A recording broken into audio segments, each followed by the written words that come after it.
The first images of 7 of the 8 ex-Navy personnel who were sentenced to death in Qatar stepping out of Delhi airport early this morning. Their release, unexpected and sudden, ends an 18-month ordeal where they were taken into judicial custody after being accused of espionage.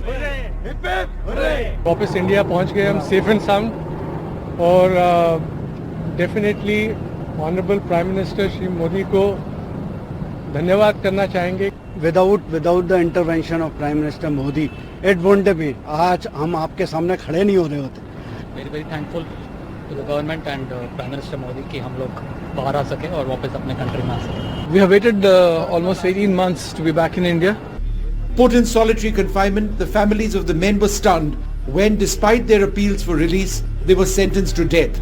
Ultimately, those charges were commuted to lengthy jail terms for the men, but finally, now, relief.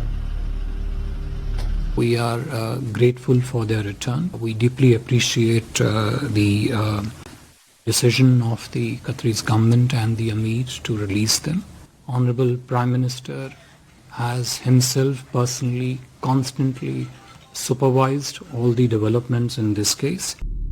The process to release the men who were involved in training the Qatar Navy and worked for a company called Al Dhara picked up pace when the Prime Minister met the Emir of Qatar on the sidelines of the UN Climate Change Summit in Dubai in December. India and Qatar have strong strategic ties.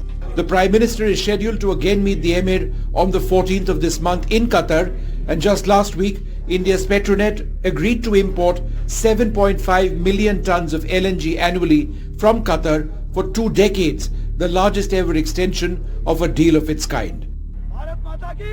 Vishnu Shom for NDTV.